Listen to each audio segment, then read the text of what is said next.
Bonjour et bienvenue dans le podcast Chercheur, réveille-toi. Aujourd'hui, on va parler d'un sujet dont on parle très peu dans le monde académique et qui pourtant structure en profondeur la vie des doctorants, c'est le droit. Le droit qui s'applique pendant la thèse, mais souvent sans être compris et parfois même sans être identifié comme tel. La question qu'on va se poser aujourd'hui, elle est simple, mais elle peut en déranger certains, c'est que dit vraiment le droit sur la condition des doctorants et que se passe-t-il quand personne ne maîtrise ce cadre juridique, c'est-à-dire ni les doctorants eux-mêmes, ni parfois l'institution et les chercheurs HDR qui les encadrent. Pour en parler, j'ai invité quelqu'un qui a un regard très singulier sur l'université et sur ses mécanismes, c'est Guillaume Bagard. Guillaume, bonjour. Bonjour Yaka, merci beaucoup de ton invitation. Avec plaisir, merci à toi Guillaume. Je te présente très rapidement. Guillaume est docteur en droit. Il a soutenu une thèse qui s'est bien passée avec un encadrement solide, hein, c'est important de le dire d'emblée. Pendant sa thèse, il a aussi été représentant des doctorants dans plusieurs instances, ce qui lui a permis de comprendre de l'intérieur le fonctionnement administratif de l'université. Et aujourd'hui, Guillaume est avocat, il exerce en droit public. Donc, il est confronté aux droits des collectivités territoriales, aux marchés publics, aux actes administratifs et à la fonction publique. Il intervient aussi bien en conseil qu'en contentieux, notamment devant le tribunal administratif. Autrement dit, en fait, Guillaume travaille au quotidien avec le droit de l'administration, ses règles, ses angles morts et ses dysfonctionnements. Dans cet épisode, on va essayer de comprendre pourquoi tant de doctorants se retrouvent démunis face à des décisions administratives qu'ils jugent quelquefois arbitraires, comprendre ce que le droit dit vraiment de ce statut qu'est le statut de doctorant, et comprendre comment sortir de la naïveté sans tomber non plus dans une logique de conflit permanent, évidemment. Guillaume, vraiment merci d'être là. J'aimerais commencer par un point essentiel. Ta thèse s'est bien passée et pourtant aujourd'hui tu portes un regard, il me semble, plutôt critique sur la manière dont l'université traite ses doctorants. À quel moment est-ce que les choses ont évolué et à quel moment ton regard a basculé de ce côté-là? Il n'y a pas eu un moment en particulier en fait. Quand je suis arrivé, j'avais une vision un peu naïve du doctorat. Je ne savais pas comment c'était fait en sciences dures. Et quand à côtoyer finalement des chercheurs en sciences dures, notamment dans les conseils, et je me suis rendu compte que ils travaillaient pas comme nous, qu'ils avaient tous des bureaux, une salle de travail, qu'ils étaient là, qu'ils pointaient tout simplement, que leurs doctorants étaient toujours accompagnés et supervisés par le directeur autour de machines, souvent, qui faisaient le point une fois par semaine.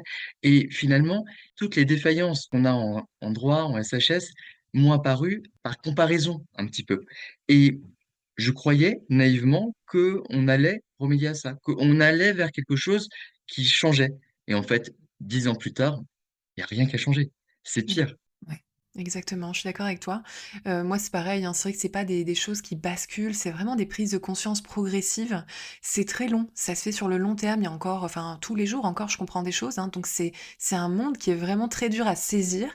Quand on est doctorant, en fait, on a tellement de choses à faire et tellement de choses, en fait, à penser qu'on peut sentir les choses, mais je pense que c'est globalement assez confus pour les doctorants. C'est même quand on y voit assez clair, en fait, on sait pas forcément ce qu'on peut y faire. Donc c'est vrai que c'est intéressant, je trouve, d'aborder le sujet sous l'angle du droit avec toi, parce qu'on se rejoint très souvent, hein, dans nos prises de parole. Très, très souvent, je t'ai même déjà, cité à droite à gauche parce que vraiment j'adore nos conversations. On voit, les mêmes choses et en même temps, on a parfois du mal à les expliquer. C'est ça qui est pas évident, je trouve. Moi, en tout cas, avec la création de contenu, j'ai un patchwork de production, de posts, mais c'est dur d'avoir, quelque chose de global et d'aller vraiment en profondeur en fait. Donc c'est l'occasion, je trouve, d'aller un peu plus loin.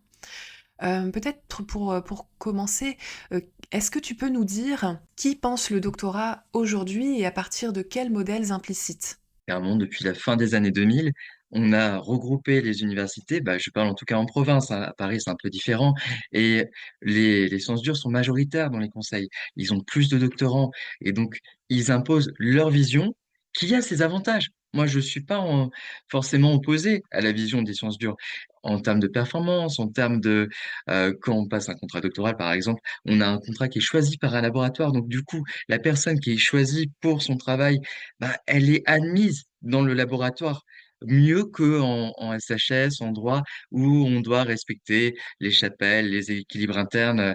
Donc, d'un côté, c'est mieux, et de l'autre, on ne va jamais faire pression sur les enseignants-chercheurs, sur les universitaires, pour changer leur manière de travailler, mais on va faire pression sur le doctorant. Et donc le doctorant, il est pris entre 2 feux, entre d'un côté une université, des services de l'université qui désapprouvent la manière de travailler en droit ou en SHS, mais qui n'assument pas, et de l'autre, des disciplines qui veulent continuer de fonctionner comme ils ont toujours fonctionné, et il n'y a rien de plus ultra conservateur que l'université. C'est bien résumé, merci, c'est très bien exprimé. Je l'aurais pas dit comme ça, mais je suis totalement d'accord avec ça et c'est là aussi, je pense qu'il y a une responsabilité qui est énorme de la part des chercheurs titulaires en poste. Pas tous, évidemment, mais c'est vrai quand même que globalement, on a des enseignants-chercheurs qui pensent leur discipline sans forcément sortir de leur propre logique et qui tendent à perpétuer des pratiques qui aujourd'hui sont incompatibles avec plein d'autres choses, c'est-à-dire pas seulement avec le statut du doctorant ou avec les sciences dures, mais vraiment avec même simplement le monde socio-professionnel qui entoure l'université, et ça pose les problèmes qu'on connaît. C'est bien de parler toujours de précarité, de manque de postes, etc., mais on va jamais à la racine des problèmes, et on n'est pas toujours capable de se remettre aussi un petit peu soi-même en question. Il s'agit pas de céder, il s'agit de réfléchir collectivement et d'essayer de comprendre la racine du problème, en fait. Donc merci déjà d'avoir posé ça. Selon toi, en fait, en quoi le droit et les sciences humaines et sociales ne rentrent pas dans les modèles qui sont aujourd'hui plutôt implicitement posés par les sciences dures? Où est-ce que tu vois l'incompatibilité de ton côté? Je me rappelle quand j'étais en thèse, par exemple, j'avais une doctorante avec moi qui était très sympathique, qui travaillait très bien, très cultivée, qui était une grand-mère, qui était retraitée, par exemple. Donc, imagine le sens des formations d'insertion professionnelle pour quelqu'un qui est retraité. C'est un avocat. Et elle faisait un travail de recherche vraiment pour le plaisir de la science, pas comme tremplin, pas que parce qu'elle voulait devenir enseignant-chercheur, mais juste parce qu'elle avait envie de faire de la recherche. Et finalement, elle a fait une thèse et elle en a démarré une deuxième parce que au niveau des délais, le fait d'être retraité, de vouloir faire à son rythme, il a fallu un peu séquencer un peu ses travaux en deux thèses différentes, ce qui est tout à fait possible, hein, Mhm. mais pour montrer la difficulté qu'on a avec ce genre de profil. Là, j'ai pris un exemple hyper sympathique parce que c'est sûr, on est face à quelqu'un qui est retraité, donc qui a des moyens pour vivre, pour assurer sa subsistance. La question du financement ne se pose pas avec elle, mais par contre, quand on sait que 80% des thèses ne sont pas financées, avec en SHS, en droit, avec des gens qui sont financés au début et qui ne sont pas à la fin. Ce qui, juridiquement, ça n'a aucun sens. C'est-à-dire que on leur donne une mission de recherche avec une fiche de poste. On leur dit, bah, vous allez travailler sur tel projet. Et tout de suite, moi, je me rappelle d'un directeur de thèse qui expliquait à ses doctorants, les 2 premières années, vous faites de la recherche. Vous allez lire des livres, vous allez fouiller les archives, dépouiller. Et puis, la 3e année, vous allez faire le plan. Et après, vous rédigez. Et donc, évidemment, avec sa vision, c'est impossible de faire une thèse en 3 ans. Sauf que le financement, il est 3 ans. Je me rappelle également la vice-présidente de l'université lors d'un conseil qui disait, oui, il est 3 ans, plus 2, mais il faut pas le dire. Bah oui, évidemment, il y a le chômage. Mais ça, c'est un scandale. Le chômage n'a pas à financer, pour le coup, la 4e et 5e année de thèse.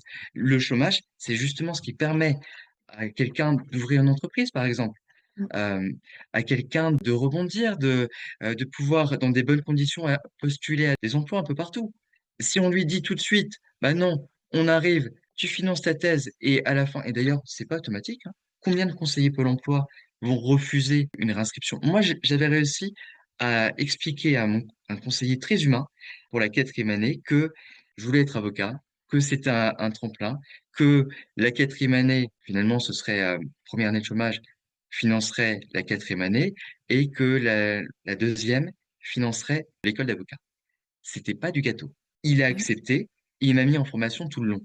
Mais la plupart doivent postuler à des choses fictives pour bénéficier du chômage, en sachant qu'ils ont une perte qui est terrible de droits sociaux, concernant la retraite, concernant plein de choses. Tout le monde s'en fiche. On estime, ah, déjà ils sont financés, donc qu'ils n'aillent pas se plaindre. Exactement. Merci pour ces exemples, merci pour ces précisions. Je trouve qu'effectivement, il y a une énorme enfin, il y a un problème qui est global. Je veux dire, parlons quand même un petit moment des pratiques qui sont, directement, induites, enseignées par les directeurs de thèse. C'est totalement inacceptable. C'est là, tu parles tu développes sur le côté chômage. Moi, ce qui me choque, c'est cette façon de faire de la recherche. Collecter des données pendant 2 ans, moi, j'en ai une en ce moment, on lui a dit de collecter des données pendant 6 ans. Elle est en 12e année de thèse, Guillaume. Quand je le dis, on ne croit pas. Pareil, quand on dit 80% des thèses en SHS sont pas financées, on vient me dire, moi on m'a encore dit là sur mon dernier post LinkedIn, c'est faux, les chiffres et les rapports montrent que c'est une thèse sur deux qui n'est pas financée en sciences humaines et sociales. Mais en fait, c'est un chiffre qui est complètement fictif puisque comme tu l'expliques, c'est exactement ce que j'ai répondu à ce commentaire. En fait, une thèse qui va durer 6 ans, elle est financée au départ, puis elle est plus financée pendant 3 ans, elle est comptabilisée comme une thèse financée. Alors qu'on connaît les délais, et ça aussi, il y a les délais des thèses SHS dans les rapports, mais ça, on oublie de les mettre en face des financements de thèses. Il y a plein de problèmes d'amalgame, je sais même pas comment font les administrations pour produire des chiffres, en fait, parce que, enfin, vraiment, concrètement, comment ils font, comment ils comptabilisent ça? C'est irresponsable aussi, je pense qu'il y a beaucoup de gens qui n'ont pas le courage, comme tu disais, les administrations n'assument pas ce qu'elles voient et ce qu'elles sont, elles, obligées de porter de leur côté pour essayer de cacher un peu le truc sous le tapis, on va pas se mentir.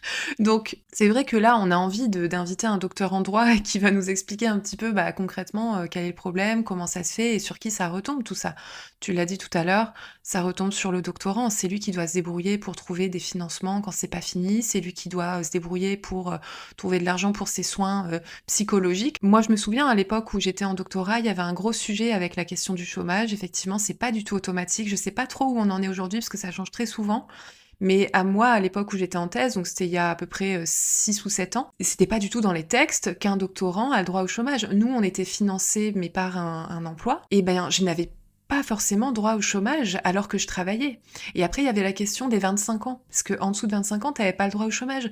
Donc ça, c'est pareil, il y a plein de doctorants qui sont bien en dessous de 25 ans quand ils sont en thèse, et tout ça, c'est complètement ignoré par l'administration et l'institution, en fait. Hein. C'est le doctorant qui doit trouver des solutions, et surtout se taire, hein, parce que le problème c'est que le piège se referme sur lui, qu'il accepte des choses progressivement, et puis au bout d'un moment, il se rend compte que tout ça, ça pèse vraiment lourd, et qu'il n'y arrive plus, quoi. C'est progressif, en fait, la charge, elle va s'installer, et on la sent pas au départ. Mais bref, on va essayer de garder un fil conducteur. Peut-être une question par rapport justement à cette bureaucratie, à cet aspect administratif.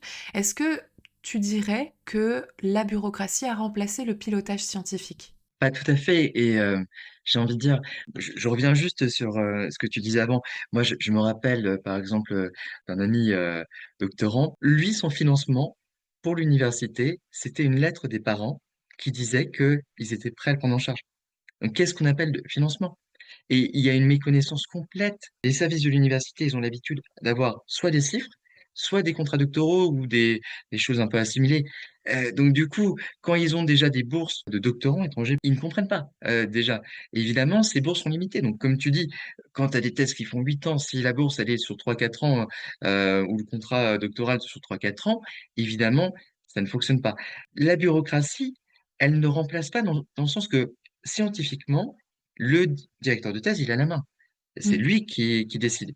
Mais par contre, elle va créer une pression sur le doctorant en espérant que la pression qu'elle crée sur le doctorant remonte finalement au directeur de thèse et change les habitudes.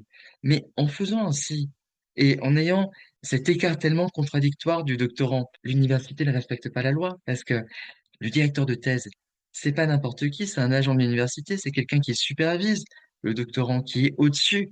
Donc, quand on lui explique que sa thèse, il faut la faire en 7 8 ans, même si ça contredit ce que dit le président, il n'y a pas de solution pour le doctorant. Il ne peut pas faire autrement. Donc, du coup, scientifiquement, il est quand même complètement soumis à son directeur de thèse.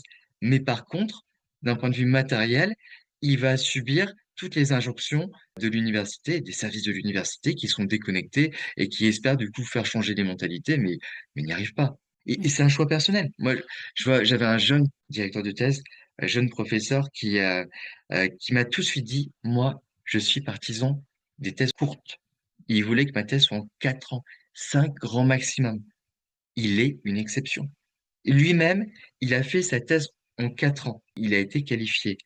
Et c'est une exception, la plupart des thèses qualifiées, et c'est ce que disait un autre directeur de labo dans un conseil, il disait une thèse en 4 ans, c'est une thèse non qualifiée. Pas toujours, parce qu'il faut toujours avoir en tête qu'il y a le niveau du doctorant qui est pris en compte. Clairement, mon directeur de thèse, qui était brillantissime, il a fait une thèse où il traduisait des textes en latin. Mm.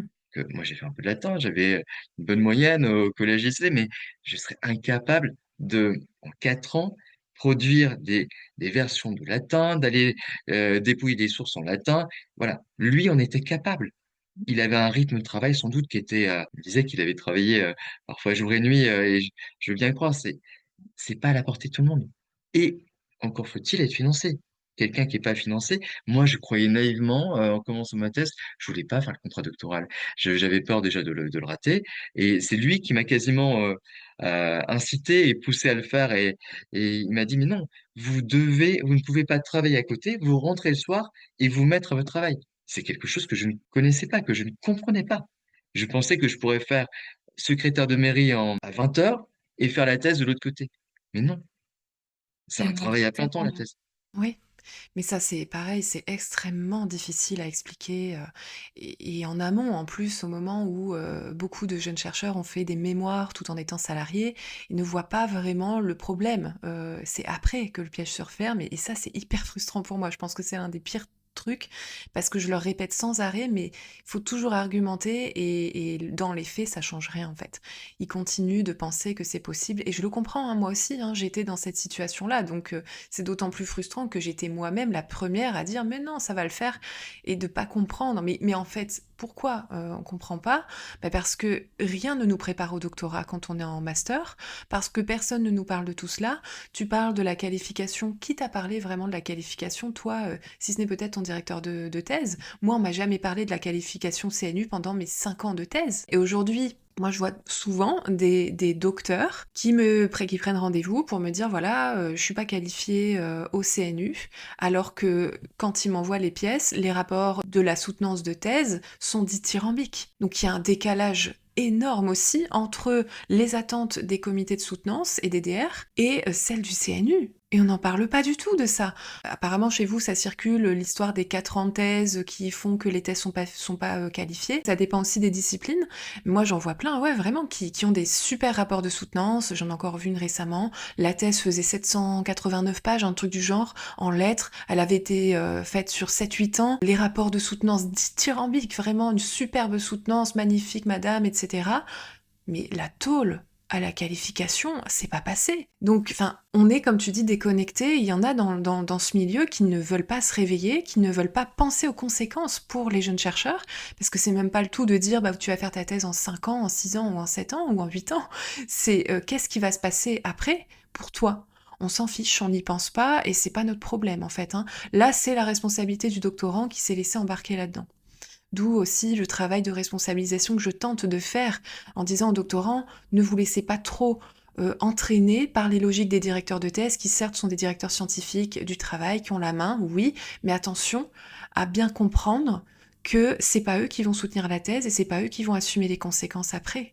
Hein, donc il faut quand même aussi faire attention, je trouve, à pas se laisser trop embarquer. On a affaire à des adultes aussi, à des futurs professionnels, et c'est vrai que je pense que c'est aussi à nous, à un moment donné, de réagir.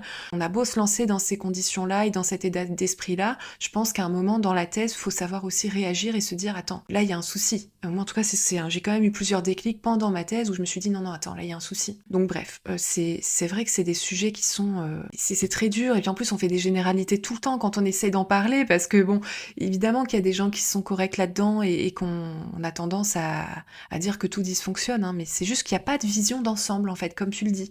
Il n'y a pas de récit commun, il y a que des exceptions, en fait, dans la recherche. Donc on n'arrive pas à réinstaurer une vision pour tout le monde, une vision générale, globale, pour essayer de tirer un peu tout le monde vers le haut, hein. L'idée, malheureusement, c'est de plutôt laisser tout le monde là-dedans, parce qu'il n'y a pas beaucoup de courage, je trouve, du côté des responsables. Et puis comme en plus tu disais, on est noyé un peu avec les sciences dures, bah ça se voit pas trop.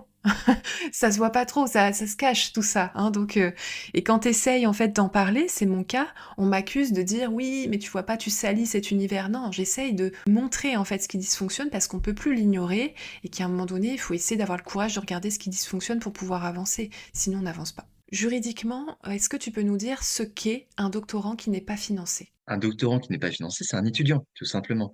Et avec finalement le travail d'un étudiant. Donc, c'est-à-dire l'étudiant, il va être évalué, il va faire de la recherche de la même manière, mais normalement, on n'a pas à lui imposer un rythme de travail, des objectifs qu'on va imposer pour le coup à un salarié. Et on a changé justement. Avant, on était allocataire moniteur. C'était pas très clair.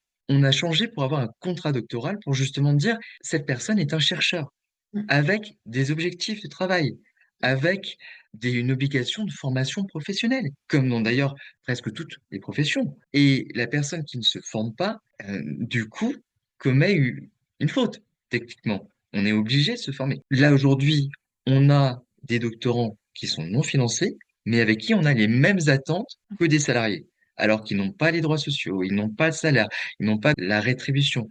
Et on veut leur imposer un lien de subordination, ce qui est la définition même du salariat. Mais un étudiant n'est pas un salarié. Merci, exactement. C'est ça aussi la source du problème. Je pense que ça arrange beaucoup de jeunes chercheurs de ne pas être financés, donc il y a une acceptation qui fait que après on a du mal à s'en sortir aussi parce qu'on accepte ça au départ. Ça nous arrange de pas être salarié justement, de pas avoir un cahier des charges à suivre, de pas avoir. On croit qu'on va être libéré de ça et non en fait, non pas du tout. On a les mêmes attentes, on a des comités de suivi tous les ans qui évaluent notre travail, qui donne un avis favorable ou non à la poursuite dans l'année suivante.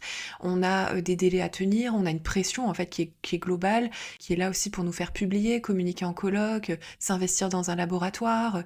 Mais c'est juste incroyable quoi. Il devrait y avoir effectivement soit tout le monde est financé, soit il y a un statut qui fait que c'est différent. Mais comment veux-tu qu'on mette en place un statut distinct si le diplôme est le même?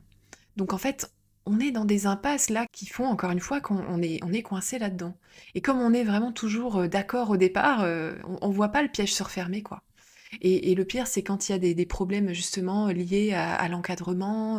Moi, j'en ai suivi une là récemment. Le directeur de thèse a décidé d'arrêter. En fait, au bout de 6 ans, lui n'était pas d'accord avec cette possible reconduction éternelle de la thèse. Il a dit maintenant, moi, j'arrête. Elle n'écoute pas ce que j'essaie de lui dire, etc. Et bah, il y a eu un litige. Heureusement, elle était en droit, donc elle s'est battue et elle a réussi là, elle va soutenir sa thèse. Mais ça a été un long combat, on va dire, hein, et très très énergivore, vraiment catastrophique pour elle et sa santé mentale aussi. Effectivement, je pense qu'on peut parler d'une quasi-professionnalisation, mais sans statut professionnel, et je te remercie d'avoir expliqué ça très simplement. Est-ce que peut-être tu peux expliquer la différence de protection juridique entre un doctorant non financé, un doctorant qui va être sous contrat doctoral et un doctorant CIFRE, par exemple? Le doctorant qui n'est pas financé, pour le coup, il n'a pas de droits sociaux, si ce n'est l'assurance des étudiants, finalement, qu'on signe au début, mais c'est pas du tout pareil. Quelqu'un qui a une cifre, il a un contrat de droit privé. Donc, c'est plus généreux, par exemple, souvent en termes de salaire, en termes également de droits sociaux. Par exemple, ça veut dire quoi? Quelqu'un qui serait viré pour X raisons. Ça n'arrive quasiment jamais. Je rassure tout le monde ou pas. En général, ils attendent que le contrat soit fini et c'est qu'après qu'ils refusent la réinscription quand ça ne va pas. Mais, et pour des raisons aussi très pratiques, hein, c'est que il faudrait prouver non pas que il suffit pas de prouver que la thèse n'est pas finie au bout de 4 ans, hein, ou 3 ans. Il faut démontrer que le doctorant n'a pas fait le travail de recherche, ce qui est pas la même chose. Parce Mm. qu'il peut tout à fait tenter le travail de recherche, ne pas y arriver pour des raisons de niveau aussi, hein. Ça, on Mhm. l'oublie toujours. Il faut qu'on parle de niveau parce que tout le monde n'a pas forcément le niveau de faire une thèse. Et j'ai envie de dire heureusement, si tout le monde avait le niveau de faire une thèse, la thèse n'aurait aucune valeur. Et c'est pas le cas. Et donc, le doctorant, pour le coup, qui est en CIFRE, lui, il a un contrat de droit privé, il va répondre, il est licencié, il va aller au prud'homme, alors que quelqu'un qui a un contrat doctoral, il va aller au tribunal administratif. Il aura des droits presque équivalents, mais pas tout à fait. Moindre quand même. Mais en même temps, il a un petit avantage. Donc, les contrats doctoraux ont un avantage par rapport aux CIFRE, c'est que, en termes de propriété intellectuelle, ils possèdent complètement leur thèse. Tous leurs travaux scientifiques issus d'un contrat doctoral appartient intégralement au doctorant. Pour les CIFRE, non. Dans les CIFRE de droit public, souvent, on aménage un petit peu pour que ça appartienne quand même au docteur à l'issue. Mais c'est vraiment pas la généralité. C'est plutôt à l'entreprise, ce qui est logique aussi, puisqu'ils sont chercheurs au sein d'un service de recherche et développement. Et le chercheur qui est salarié à côté n'est pas maître de ses trouvailles. Donc, de la même manière, un doctorant, non. Concernant les contrats doctoraux, ça me fait penser qu'il y a une chose qui me dérange beaucoup, c'est l'obligation qu'on a à la fin de la thèse, de signer un contrat qui n'a pas de valeur parce qu'il est complètement contraint, de divulguer tous nos travaux scientifiques sur Internet. c'est une violation, mais totale, du droit, en fait. Le doctorant, il est maître de ses travaux scientifiques. On n'a pas à lui dire, bah, tu dois faire que ta thèse, elle apparaisse en libre accès, et il n'y a rien dans la loi qui m'y oblige. C'est le contraire, il peut refuser, normalement. Et du coup, on lui fait signer un papier en disant, si tu refuses, tu ne pourras pas soutenir. Et c'est du chantage, mais Total. scandaleux. Mais tellement, mais justement, j'attendais que tu termines pour te dire, moi, j'ai pas cette info-là par rapport aux contrats doctoraux et par rapport même aux doctorants non financés. Imagine, non financés. Ma thèse appartient à l'université. Moi, j'ai dit dans une de mes vidéos, notamment quand je parlais de la thèse CIFRE, dans une vidéo sur la thèse CIFRE, parce que j'avais vérifié que juridiquement, le doctorant avait des droits d'auteur sur sa thèse, mais n'avait pas les droits de propriété intellectuelle. Parce que souvent, on me dit, oui, mais la CIFRE, le travail de recherche appartient à l'entreprise, etc. Pour moi, c'est faux. Il y a un dispatch entre l'université et l'entreprise. En fait, c'est une collaboration, hein. Mais bon, ça, c'est un autre sujet. Et pour les doctorants non financés et contrats doctoraux, pour moi, leur travail appartient à l'université parce qu'ils signent ce fameux papier à la fin. Moi, je me rappelle, ça m'a énormément choquée, mais je me suis sentie obligée. J'ai pas voulu me battre parce que je sortais de l'hosto, etc. J'avais pas d'énergie pour ça. Mais ça m'a choquée qu'on me dise que je devais céder tout mon travail et qu'il serait public et que ça appartenait à l'université. Je n'étais pas financée. Donc la douille, mais franchement, c'est du travail volé. C'est du vol. Enfin, je veux dire, de où mon travail il est public? Alors on va me dire oui, mais tu sais, c'est ça la science, il faut le donner au domaine public et tout. Mais attendez, j'ai fini à l'hosto, tu vois pas? Enfin, il y a des années de travail là derrière, j'ai pas été rémunérée pour ça. Par contre, mon université va valoriser ça, elle, de son côté. Tu vas te faire des amis encore, mais c'est la logique du parti pirate Ouais, en termes de politique. C'est en fait libre accès total. Voilà, c'est la négation des philosophes des Lumières, de Beaumarchais. Le droit merci. d'auteur, c'est une invention des philosophes des Lumières. Donc politiquement, les universités sont sur le parti pirate. Et Bien après, sûr. ils vont nous faire des formations sur le plagiat. Bah voilà. Le droit Mhm. d'auteur, ça a déjà été tranché dans tous les cas. Une thèse appartient en termes de droit d'auteur au docteur et au doctorant pour quand elle n'a pas encore été soutenue. Donc à partir de là, que fait-on? Donc c'est sûr, on parle de valorisation scientifique. Et on dit, ah bah très bien, formidable, valorisation scientifique, on a tout mis en libre accès. Mais Ouais. c'est n'importe quoi. La Mais valorisation scientifique, j'ai une amie qui a fait une thèse en médecine pour le coup. Et à la fin de sa thèse, elle a négocié avec la maison, l'Observatoire, pour publier sa thèse sur les aidants. Aujourd'hui, elle a publié 4 livres. Elle a su valoriser ses travaux, y compris une valorisation financière. mhm. Les gens qui publient, qui sont édités, c'est pas forcément pour l'argent, évidemment, mais ça compte un peu quand même. Mais surtout, ça donne du crédit à ces travaux. Parce que Exact. quand comme elle est publiée à l'Observatoire, à Robert Laffont, il me semble, bah, évidemment, on est dans des maisons d'édition prestigieuses et sa thèse est valorisée, ses travaux scientifiques sont valorisés et elle peut faire des conférences sur le sujet où elle est invitée par des entreprises et être rémunérée pour cela. Bien sûr. On parle de valorisation scientifique, c'est ça. Si ces travaux sont mis en libre accès, donc on va me dire, oui, mais les universités acceptent, si jamais on leur demande, de retarder la publication pour justement sortir un livre.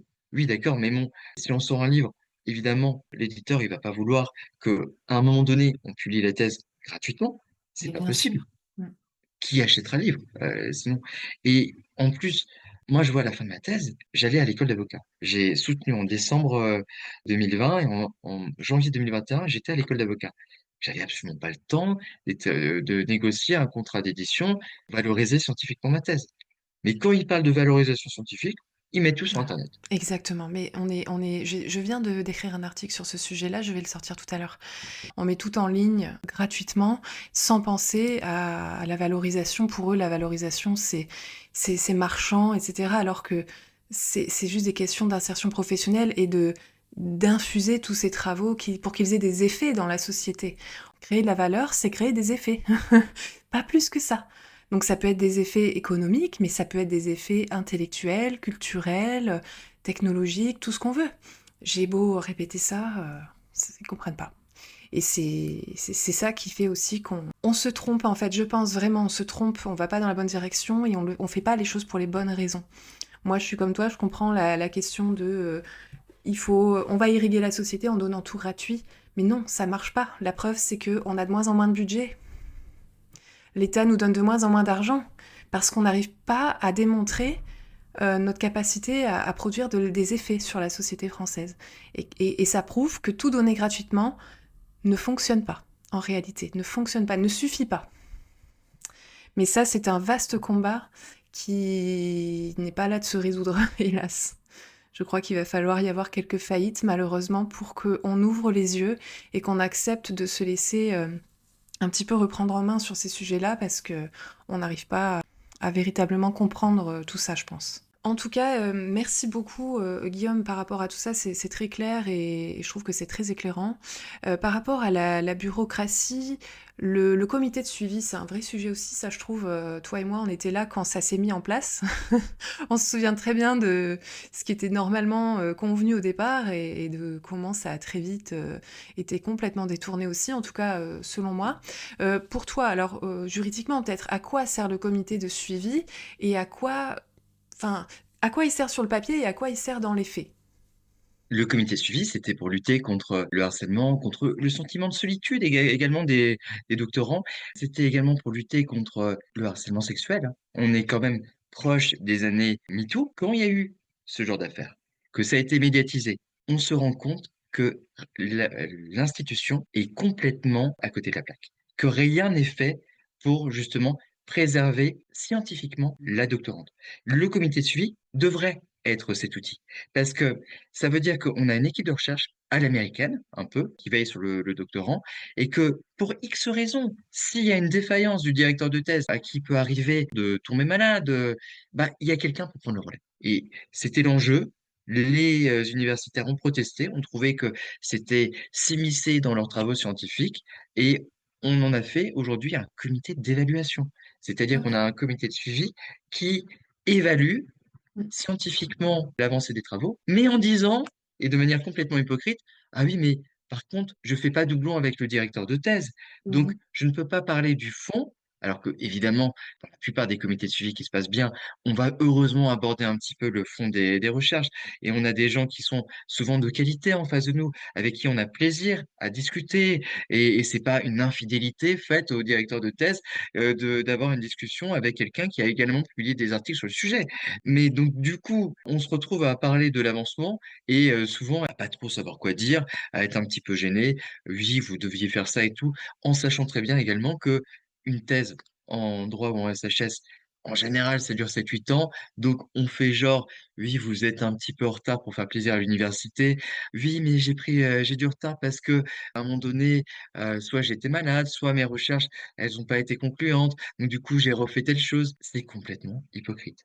Mais par contre, administrativement, ça donne quelque chose qui a du poids, qui donne un avis qui va être ressorti plus tard, qui peut être ressorti souvent en votre faveur. Si jamais quelqu'un a eu 5, 6, 7 avis favorables de son directeur de thèse, du directeur de laboratoire, du comité de suivi, du directeur de l'école doctorale, et septième année, on lui dit, parce qu'en général, c'est pas très motivé, ah, désolé, on peut pas réinscrire parce que l'avancement est insuffisant.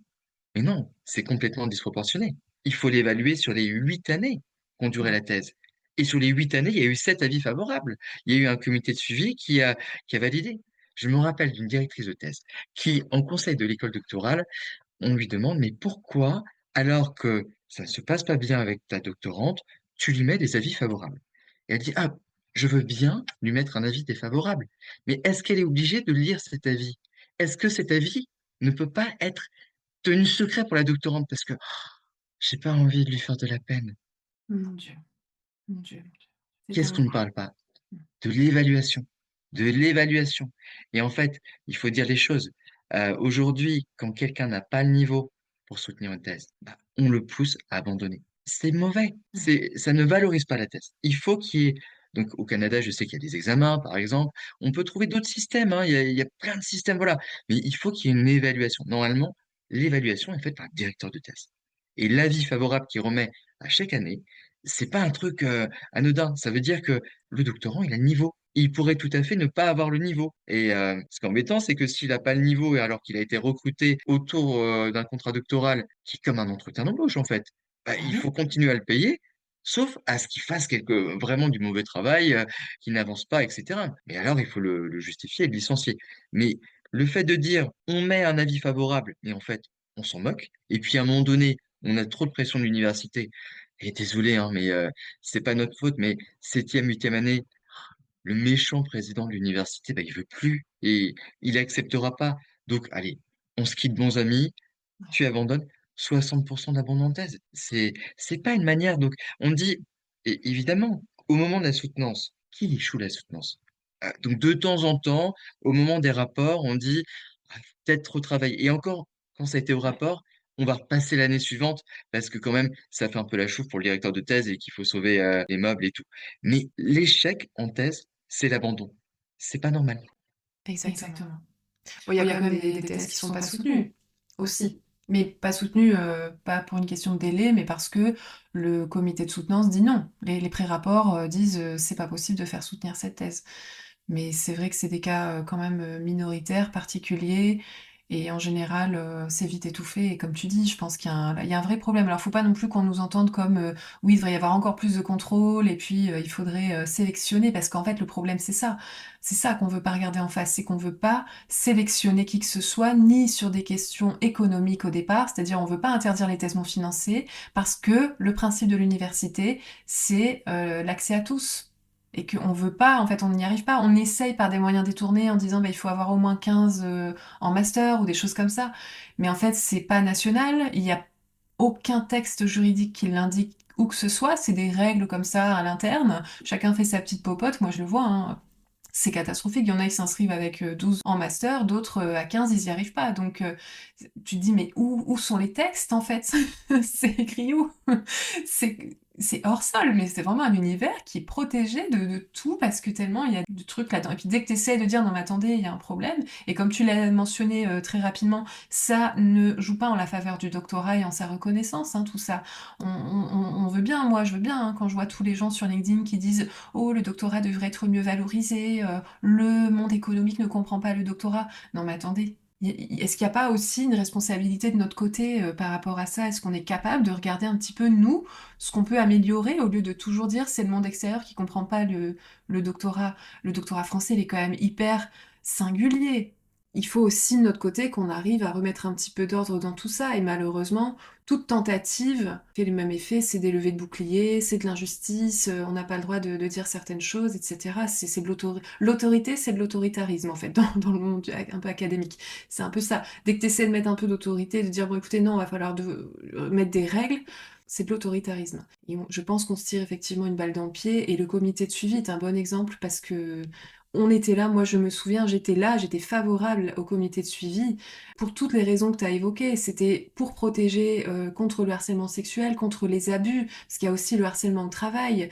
Il y avait un problème de binarité dans la relation avec le directeur de thèse, et on a voulu essayer de donner un peu plus de cadre et de côté d'équipe aux côtés du jeune chercheur qui était censé être mieux accompagné.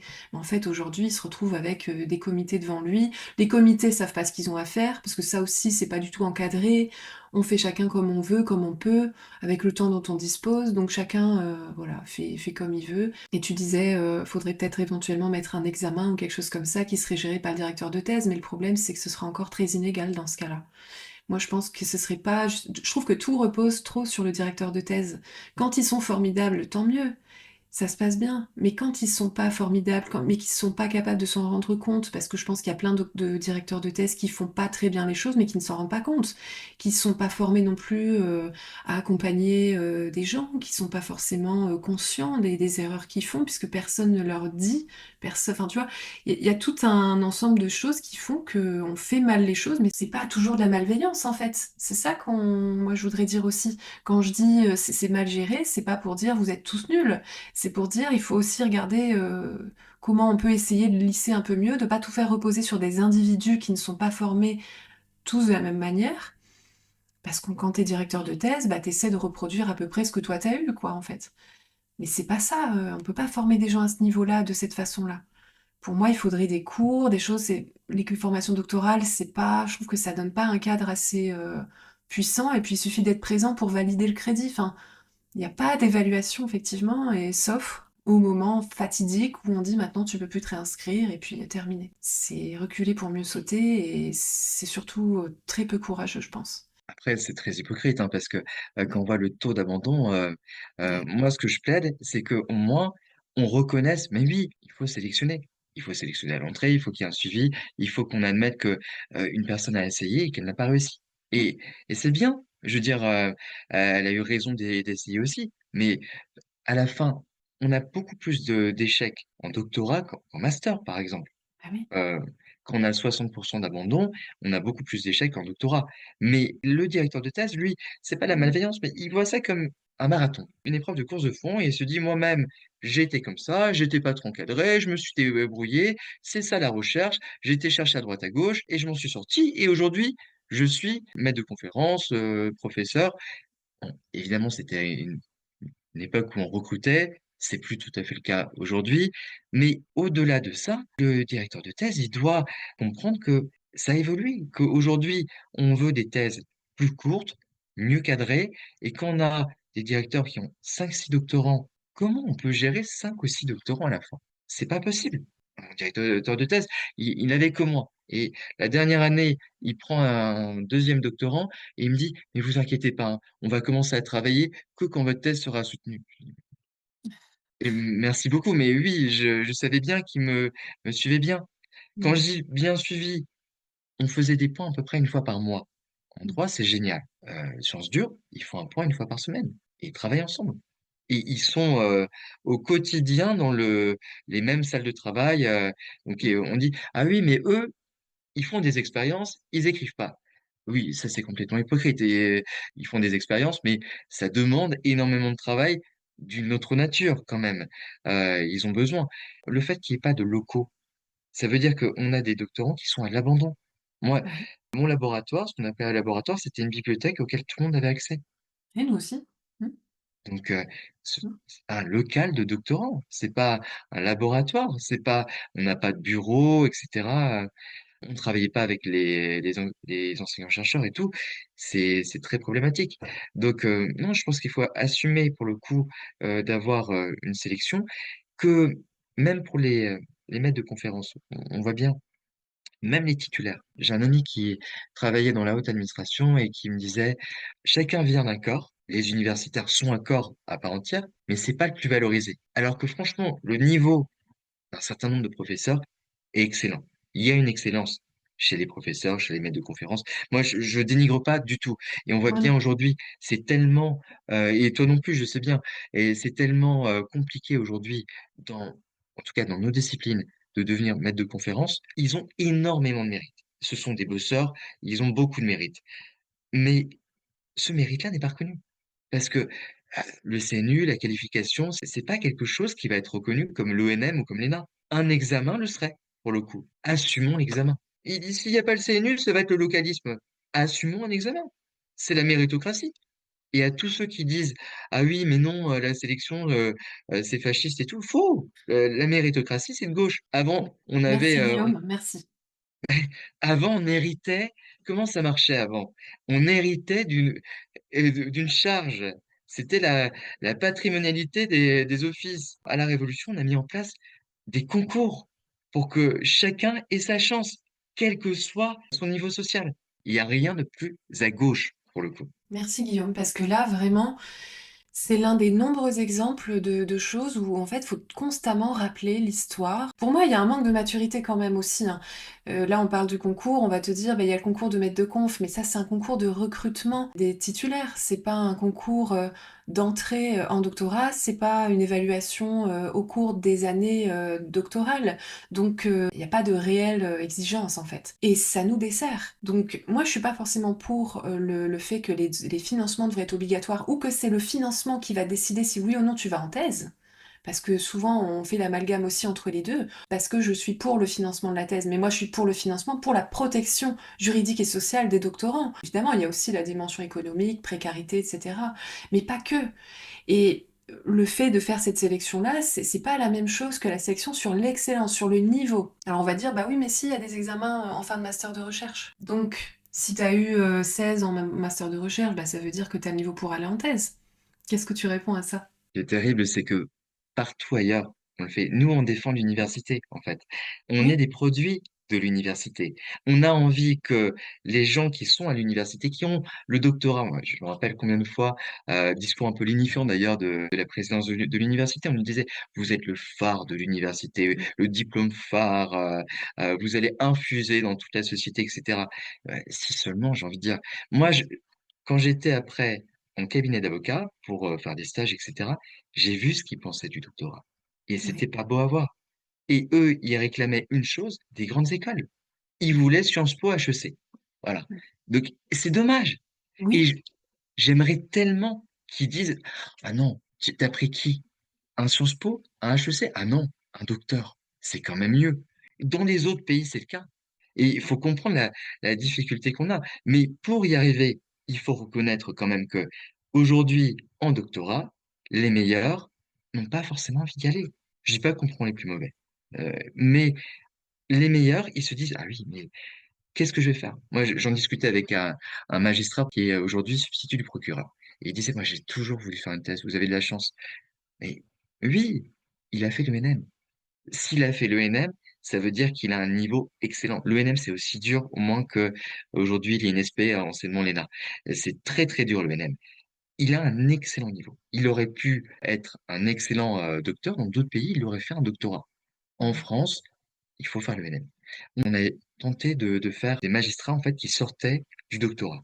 Donc, ils devaient faire une voie un petit peu en attendant qui était juriste assistant. L'idée, c'était à la fin qu'ils puissent devenir magistrat. Et le juriste assistant, normalement, était un docteur. À la fin, levé de bouclier, les magistrats ont préféré mettre en place un examen, un examen où les docteurs peuvent tenter leur chance au même titre que les avocats. C'est quand même pas mal, Mmh.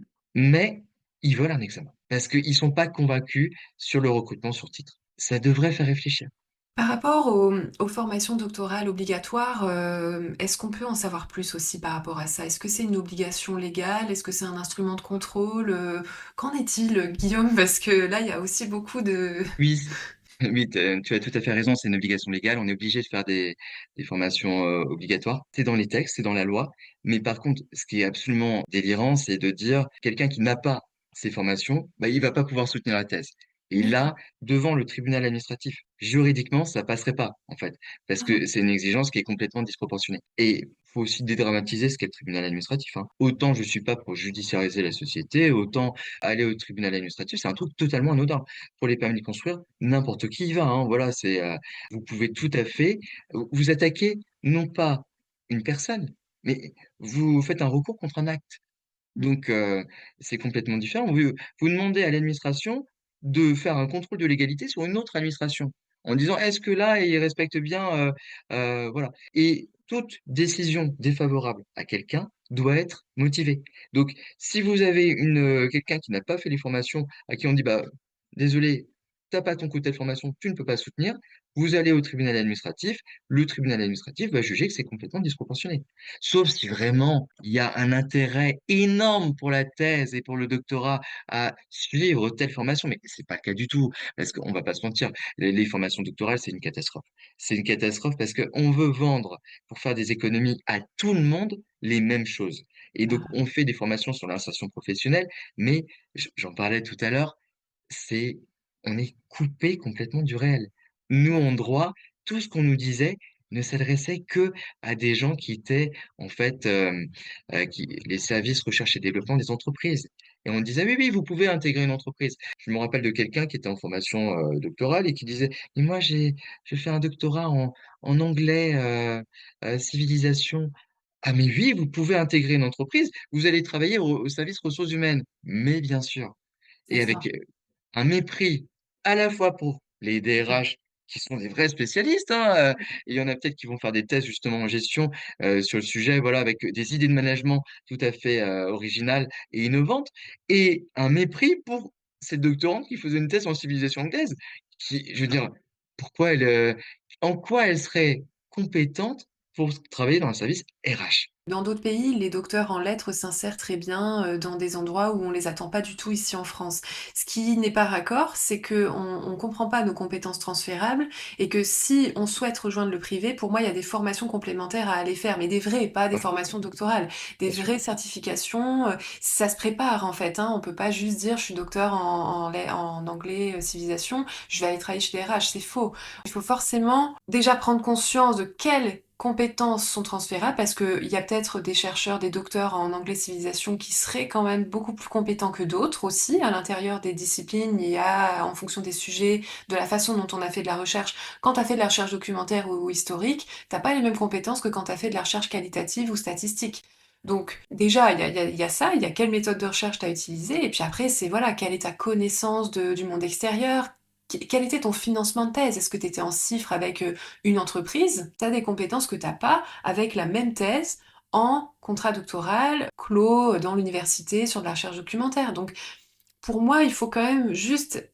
Moi, je pense qu'on peut intégrer des docteurs en SHS dans l'entreprise sans problème, à condition que ce soit préparé, que ce soit fait avec conscience, qu'on sache exactement comment valoriser les compétences qu'on a acquises auprès, comme tu dis, des gens qui ont des vraies compétences, qui ont fait des vraies formations sur ça, spécialisées là-dessus. Et est-ce qu'on peut pas devenir consultant pour le privé, etc. Mais dans ce cas-là, il faut tisser des liens pendant des années avant. Par exemple, faire un deuxième master pendant la thèse ou après la thèse. C'est pas impossible. Mais c'est pas direct, c'est pas juste ah bah ça y est, j'ai jamais vu le monde professionnel ni privé ni public en dehors de ma licence, mon master et ma thèse et je vais aller m'insérer. Non, c'est vrai que là c'est complètement ridicule et c'est même un manque de respect pour les deux côtés, effectivement. Ça tient pas compte non plus de ce que veut faire le docteur en lettres, qui a pas forcément envie de s'entendre dire tu vas aller travailler pour des RH. Mais de toute façon, tu vois, rien que cet exemple, je trouve qu'il est caricatural. Parce qu'une entreprise, entreprise, RH, enfin, c'est du vocabulaire qu'on est toujours en train d'associer alors que ça n'a pas toujours de sens. Moi, j'en connais plein qui font des thèses en histoire de l'art dans des galeries d'art, dans des musées, qui sont réellement en contact de gens qui gèrent des budgets, de gens qui ont des visions long terme, qui gèrent de la valorisation justement culturelle dans la société et qui développent réellement des compétences transférables beaucoup plus puissantes que quand tu es en thèse non financée en histoire de l'art. Donc les diplômes ne se valent même plus en fait. Le doctorat crée de l'inégalité, en fait, parce que tous les docteurs ne se valent pas au même endroit, même dans une même Mhm. discipline, tu vois ce que je veux dire? Donc là aussi, c'est compliqué. Comme tu dis, Mais les formations sont pas du tout adaptées à cet égard, quoi. C'est... j'ai des difficultés avec, par exemple, un truc qui est pas trop mal, hein. J'ai pas envie de taper trop dessus et en même temps, c'est pas satisfaisant. Compétences docteur, par exemple, parce que ça part de très bonnes intentions, mais ça part toujours du postulat de prendre ce qu'on fait en thèse et de, à partir de ce qu'on fait en thèse, montrer qu'on aurait des compétences pour intégrer des entreprises. Mais moi, je vois, par exemple, par rapport à mon cas en droit, on fait de la rédaction. On fait évidemment des conférences à l'oral. Donc on va dire, ah bah, quelqu'un qui est docteur, il rédige une thèse, il pourrait rédiger des actes. Non, non, ça demande des compétences différentes. Donc moi, je serais, mais alors, j'adorerais, d'ailleurs, il y a une formation que je recommande, qui est gratuite, hein, de l'Université de Genève, sur la rédaction de contrats, par exemple. Faites cette formation. Moi, je le dis pour tous les doctorants en droit, faites cette formation, c'est quelque chose de valorisant. Mais vous ne pouvez pas dire, parce que je rédige une thèse, je pourrais rédiger votre contrat, ça s'apprend. Et en fait, tout est comme ça dans compétences docteur. On ne veut pas changer les formations doctorales, on ne veut pas les enrichir, on ne veut pas les spécialiser, parce qu'en tous les cas, on n'a pas les budgets, mais on veut faire comprendre aux doctorants qu'ils sont capables. Sauf que pour être capable, encore faut-il faire les démarches pour être capable. Et donc on dit, bah oui, ils ont qu'à les faire eux-mêmes. Je suis d'accord, mais on leur demande de faire des formations doctorales. Donc à un moment donné, ça doit être en adéquation avec leur thèse, avec leur débouché. Moi, je prends le cas du droit. On est dans une matière qui est de moins en moins professionnalisante. C'est-à-dire que quand vous alliez dans les années 1920, 1930, à la fac de droit, vous aviez des professeurs qui étaient tous avocats. C'était l'antichambre du barreau, c'était l'antichambre du tribunal. Et d'ailleurs, les avocats y allaient pour faire des recherches à la bibliothèque universitaire, parce que c'est là qu'on consultait un certain nombre de documents, de thèses à l'époque. À l'époque, on citait des thèses. Aujourd'hui, ça ne se fait plus chez les avocats. Il n'y a plus la même valeur, malheureusement. Mais même aujourd'hui, la doctrine, les professeurs, etc., sont de moins en moins cités par les avocats. Et moi, je le regrette. Donc, on Mmh. va me dire, tu critiques l'université. Et moi, justement, en étant avocat docteur, je me disais, je vais être le trait d'union entre l'université et le monde des avocats. Ok, j'étais un peu naïf et rêveur, mais Mais t'inquiète, moi aussi. Très naïf. je ne demande que ça, en fait. Mais le problème, ce n'est pas le cas. Là, j'ai ma robe d'avocat avec moi. J'ai 2 bandes. Normalement, les docteurs en ont 3. J'ai pas voulu prendre la robe à 3 bandes Ah ouais, parce que je me suis dit, je vais me faire haïr ouais. par tous les confrères. Un jour, j'y viendrai à la robe à 3 bandes. Maintenant que je les connais, qu'ils me connaissent, qu'ils m'envoient des dossiers et tout, que je suis plus le petit nouveau du barreau. Et un jour, je tombe sur la seule autre docteure en droit du barreau, qui est la doyenne, je crois, qui me dit, mais pourquoi tu n'as pas la même robe que moi? Mais je lui dis, j'ai eu peur d'avoir une robe différente de tous les autres, et j'ai cru qu'ils allaient mal le prendre, parce que des fois, c'est le cas. On Ouais. est clairement faut je vais parler de moi un peu, mais les difficultés que j'ai eues pour trouver un stage. Je suis allé trouver un stage dans une association, un service juridique, mais qui n'était pas un cabinet d'avocats, j'ai trouvé en 2 jours. Par contre, j'ai mis des mois et des mois pour trouver un cabinet d'avocats. Je l'ai trouvé dans une grande ville, c'était un peu plus facile, mais je ne trouvais pas Mmh. là où j'habitais. Et que fait l'université? Elle dit, et je l'ai vu en formation doctorale combien de fois: «C'est votre faute». Parce qu'on va me dire: tu critiques l'université, c'est pas une bonne chose pour l'insertion des docteurs. Mais moi, je ne demande qu'à faciliter l'insertion des docteurs. Mais le fait de dire: «Tout va bien, madame la marquise», ça veut Ouais, dire quoi? Ça veut dire que vous êtes docteur, vous voulez vous insérer, vous galérez, vous vous sentez mais comme le dernier des derniers. Vous dites: «Mais ah, en fait, je suis mauvais. En fait, c'est ma faute», et tout tout ce que vous avez vu pendant votre thèse, où vous avez l'impression de faire une formation d'excellence et cetera, s'effondre. Vous faites une dépression. Combien de docteurs sont dans ce cas-là? Donc non, malheureusement, les entreprises, et moi je parle pour les cabinets d'avocats, ne plébiscitent pas le doctorat. Les clients aiment bien. Moi, j'ai lancé mon entreprise, je me suis mis à mon compte. J'étais tellement refroidi par le stage que je me suis dit: «J'ai même pas envie de faire une collaboration», et pour d'autres raisons aussi parce qu'évidemment, on peut parler des rémunérations, mais quand on est en doctorat, qu'on nous dit: «Bah oui, vous allez avoir un salaire autour de 3 000 € à peu près et tout», et donc on se dit: «Mais si j'ai un salaire en dessous, mais je suis un raté», et quand vous êtes avocat où la rétrocession, elle est à 2 400, mais que en fait, quand vous payez comme vous êtes un sous-traitant, vous êtes à 1 500 €, vous vous dites: «Mais j'ai raté ma vie». Donc c'est sûr qu'en se mettant à son compte, moi je gagnais beaucoup plus que ça. Mais heureusement, et aussi parce que je suis dans un petit barreau où il y a pas beaucoup de concurrence. Alors que le docteur, il va avoir le réflexe aussi d'aller dans des grandes villes. ouais. D'aller à Paris, où il pourra faire sa spécialité. C'est pour ça qu'aussi, le fait de vouloir faire forcément sa spécialité de thèse, d'un côté, j'entends ce que tu as dit il y a pas très longtemps, en disant: «Vous allez être davantage valorisé sur votre domaine d'expertise», et c'est vrai pour quelqu'un qui va être consultant. Mais nous, comme avocats, ça marche pas tout à fait comme ça. Parce qu'en fait, on nous dit, quand on est avocat, faut redémarrer un peu depuis le début, et donc si on démarre à 35 ans, bah, Ouais. allez, à 5 ou 10 ans, vous aurez une expérience que vous pourrez valoriser différemment. Donc du coup, automatiquement, on va pas proposer les mêmes salaires, et il faut le conquérir. Il faut le conquérir en ayant une clientèle, pour le coup, qui va être sensible au doctorat, paradoxalement. Paradoxalement, paradoxalement. J'en parle souvent de ça, c'est la perception du docteur quand même dans le débat public, enfin dans le grand public, hein. C'est vrai que dans le monde socio-professionnel, on a tendance à nous vous percevoir un peu comme des étudiants attardés, dans la majorité des cas, surtout en SHS. Et en fait, honnêtement, je peux comprendre. Je peux comprendre pleinement parce que moi-même, je reçois des candidatures aujourd'hui et je trouve ça catastrophique, la façon dont on m'approche.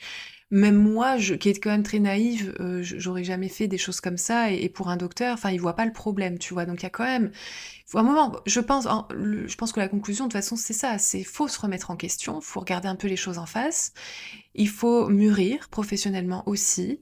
Et pour te rejoindre sur la question de être consultant, etc., bah oui, si tu veux développer une activité à ton compte, quelle qu'elle soit, de toute façon, je suis concernée aussi, bah, il y a un moment donné, il va falloir que tu te rendes compte que tu es peut-être docteur, mais tu sais pas tout, et que tu dois apprendre à valoriser tes compétences. Et valoriser, c'est pas marchander. Voilà. Et il faut essayer d'essayer de mûrir par rapport à ça, de revoir peut-être certaines lectures, certaines définitions, et puis d'essayer d'avancer, de comprendre que il faut que tu saches expliquer quel est l'intérêt de te consulter. Pourquoi on va te consulter? Pourquoi on va te payer? Que ce soit en tant que salarié ou que ce soit en tant que libéral ou comme moi, sur un statut d'indépendant ou chef d'entreprise. Tôt ou tard, tu vas devoir expliquer ce que tu peux apporter et qu'est-ce que ça change en fait de travailler avec toi. Donc, et tu vas devoir fixer ton prix aussi. Tu vas devoir fixer un prix, puis tu vas comprendre des choses aussi par rapport au prix. Chez vous, c'est assez codifié. Chez nous, enfin moi, j'ai évolué. Au début, je facturais pas grand-chose. Maintenant, j'ai compris à quel point c'est important, et ça pourrait faire l'objet d'autres podcasts, mais c'est important de se valoriser au juste prix, pour plein de raisons. Et là-dessus, c'est pareil, c'est une question de maturité, d'expérience professionnelle, d'expérience tout court, et c'est important de comprendre et de savoir mettre un prix sur ce qu'on sait faire. Le tout gratuit ne fonctionne pas, et je pense qu'il suffit de regarder les choses en face pour le voir. Mais bon, c'est des questions complexes, je pense qu'effectivement on est très naïf, mais la question c'est d'être capable de s'en rendre compte, d'avancer, d'aller chercher des certifications, des expériences professionnelles, même pendant la thèse. Et effectivement, au niveau des formations doctorales, je pense qu'elles devraient être beaucoup plus spécialisées, beaucoup plus poussées. On devrait pouvoir récupérer des certifications aussi grâce aux formations doctorales. Je comprends qu'il y a des questions de budget, mais là encore, c'est le rôle des écoles doctorales et des universités que d'expliquer à l'État pourquoi il faut des budgets pour ça. Et je pense qu'on n'a pas ces compétences-là. On n'arrive pas à expliquer dans des dossiers d'évaluation, de comité d'évaluation, pourquoi il nous faut des budgets. Parce qu'on ne sait pas valoriser, encore une fois, la connaissance qu'on produit. Donc, et c'est pas une question de la marchander, c'est une question d'arriver à convaincre des comités publics pour avoir des enveloppes. Bon, certains le font très bien, évidemment, hein. Il ne s'agit pas de dire personne ne sait le faire, mais on a une difficulté quand même à le faire. Donc les questions des budgets, moi je pense on peut les solutionner. Moi quand j'ai démarré, on m'a dit tu réussiras jamais, c'est impossible, tu vas pas pouvoir créer une boîte avec ça, les gens paieront jamais pour ça. C'est faux. Et parce que j'ai su démontrer ce que je peux apporter. Pourquoi c'est important, quel problème ça résout. C'est un travail. C'est dur d'apprendre ça quand on n'a pas été formé, mais c'est possible. On peut tout faire. Tant qu'on peut récupérer plus d'argent de l'État, à condition de savoir démontrer pourquoi et pourquoi c'est important. Et c'est là, je pense, qu'on a le plus gros problème aujourd'hui. On a des gens, des responsables qui sont pas capables. Donc, juste pour finir là-dessus, si on avait plus de budget, on arrivait à démontrer ça, on pourrait peut-être avoir des certifications, et ça aussi, ça permettrait aussi, je pense, de rendre le 60% d'abandon comme n'étant pas un échec, parce que tu aurais au moins des certifications à valoriser que tu as récupérées, même si la thèse va pas au bout. Donc ce serait une bonne chose, je pense, ça permettrait d'utiliser ces compétences, mais qu'elles soient reconnues avec un paplard, quelque chose qui le dit. C'est pas possible de dire aujourd'hui j'ai telle compétence alors que aucune certification n'a été délivrée. C'est pas possible. Et on sait très bien que de toute façon, dans les faits, c'est pas le cas. Tous les docteurs n'ont pas les mêmes compétences. Même deux docteurs en histoire de l'art n'auront pas les mêmes compétences. Donc il faut des documents qui permettent d'attester qu'il y a des compétences qui ont été acquises. Et donc il faut des évaluations, ça c'est sûr. Sinon, ben voilà, on continue de s'enfoncer, quoi. Bref, tu vois? Pour la petite histoire, Guillaume pensait qu'on n'arriverait jamais à faire un podcast d'1 heure. Ça fait 1h20 qu'on parle, va falloir conclure. Mais c'est tellement un vaste sujet, et je sais que ça va être intéressant pour les jeunes chercheurs de nous écouter, donc je suis contente qu'on puisse approfondir un peu tout ça. Peut-être pour conclure, si tu avais un message, Guillaume, à adresser, toi, aux doctorants qui pensent encore que ça va le faire, ce serait quoi? Faut pas hésiter à défendre vos droits avec des recours qui peuvent être gracieux, mais qui peuvent également être contentieux au tribunal administratif. Je vous dis, dédramatiser le tribunal administratif.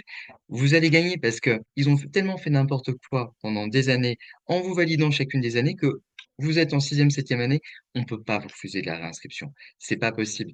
On peut pas le faire en disant avancement insuffisant. Il faudrait le motiver correctement. Toute décision défavorable à quelqu'un doit être motivée. Et je suis pas l'avocat uniquement d'une partie et pas de l'autre. J'ai envie Mmh. de dire, je suis tout à fait prêt à travailler avec des universités. Mais par contre, ma condition, c'est en amont, vous êtes faible d'un point de vue juridique. Si vous voulez travailler votre sécurité juridique et arrêter de faire n'importe quoi, on peut travailler en amont et revoir un peu vos protocoles. Vous pouvez mieux motiver justement, et ça sera dans l'intérêt des doctorants qui comprendront pourquoi là on leur refuse une année. Parce qu'il y aura eu une pédagogie en amont et vous pourrez motiver correctement. Mais vous ne pouvez pas motiver quelque chose alors que la carence du doctorat, c'est le directeur de thèse qui a reçu 10, 15, 20 mails avec des travaux qu'il n'a toujours pas corrigés, qu'il est agent de l'université et que vous reprochez au doctorant en disant bah, c'est votre faute, vous n'avez pas suffisamment avancé. Bah non, c'est de la faute de l'université. Et ça, au tribunal administratif, ce sera très facile à démontrer. Donc, travailler en amont, c'est pour votre intérêt et Mmh. parce qu'en plus, vous pouvez faire beaucoup de mal également à des doctorants. Je pense par exemple à des doctorants étrangers qui ils vont être, on va les empêcher de se réinscrire, peut-être pour 1 an. On va peut-être gagner, hein, clairement, on va sans doute gagner. Mais en attendant, leur titre de séjour, il est devenu Ouais, quoi? ouais. Ça, on n'en parle pas assez non plus, hein. Merci vraiment Guillaume parce que là, vraiment je pense qu'on a ouvert une boîte de Pandore. J'espère que ça suffira même si on n'a pas fait le tour de tous les sujets. Je pense que globalement on a réussi, j'espère, à démontrer, qu'il y a vraiment un fond qu'il faut retravailler, essayer de comprendre aussi dans quoi on est pris, avant qu'il ne soit trop tard, avant que la sentence n'arrive, avant que les problèmes n'arrivent. Tant qu'on comprend pas vraiment dans quoi on s'est lancé, on peut pas, naviguer correctement, on peut pas anticiper la sortie, comme toi et moi, on croit qu'on est dans des formations de prestige, d'excellence, alors que non, en fait, hein. Et on comprend après, trop tard, pourquoi on aurait dû faire ci et ça. Moi, combien de fois j'ai regretté. Heureusement, quelque part, que j'ai travaillé pendant toutes ces années. C'était pas des postes à responsabilité, mais ça m'a permis de planter des graines, d'avoir des repères, en fait, à la sortie que j'aurais pas eu si j'avais fait que juste j'avais eu des bourses sur critères sociaux et puis j'avais pu avancer comme ça. Ça m'a sauvée. Vraiment, ça m'a sauvée parce que même si j'étais encore très naïve en sortant de la thèse, j'ai quand même pu m'insérer tout de suite avant même ma soutenance. J'ai quand même pu ensuite créer ma boîte avec succès et essayer de capitaliser sur l'ensemble des compétences que j'avais acquises. Mais ça a été vraiment un travail de longue haleine. Aujourd'hui, j'ai 37 ans, toi c'est pareil, on approche quand même tous la quarantaine quand on commence seulement à sortir un peu de la bulle, tout le monde il est beau, tout le monde il est gentil là.